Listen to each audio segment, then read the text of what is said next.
I'm just beginning to really see the world for what it is, and I'm enjoying the world tremendously. I mean, I have great peace, and I have a lot of hope and faith in people, and we're facing an incredible crisis, but I like crises. That's where things come to a head. I didn't think the global warming would come so quickly. I knew it was coming, but it happened so fast, and I'm actually glad that I'm around at this crisis point. I mean, in fact, I think my life came to this point. I think for everything I did in my life was for what I'm starting to do now through the foundation. Hopefully I can do in policy and to put the brakes on our carbon dioxide that we're putting into the atmosphere.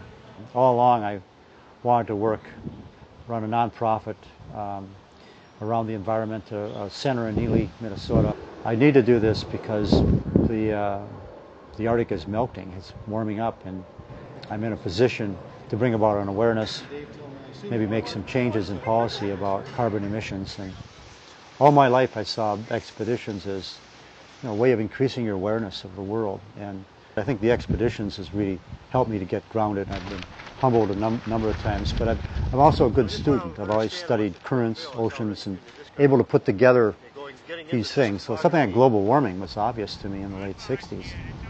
And I was born with this vocation to teach and this adventurous spirit. I saw all this together, but in order to get a foundation, I really needed to establish myself, my name. So through our foundation, and the next projects in the near future will be ideas that we'll develop. But down the line, I see our foundation as basically a funding apparatus that will fund other ideas and other programs, certain environmental standards that we have.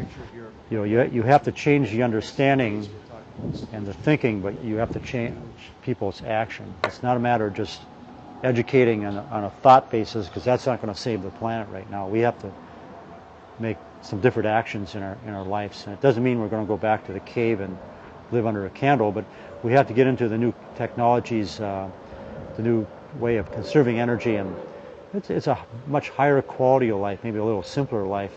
Global warming also is a unifying. The more we get together around this problem, the more we're going to solve it. The goal is to save the planet. I mean, we of course want to leave it a better place, and that's a cliche that we've all had, is to leave the Earth a better place, but the Earth is seriously threatened. I mean, polar bears, most likely in 20 years, they're going to be on the drop off to extinction. All my life, I remember people talking about that one thing that unites the human race. Well, we've got it. We've warmed the atmosphere. It's warmer than, we have more carbon dioxide than 21 million years back, and it's probably back to 40 million years.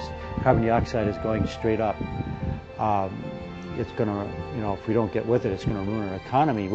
We've got the challenge now to pull us together, and we have to pull ourselves together. To me, it's public service, and I'm very happy. I'm in a privilege to actually be in this position.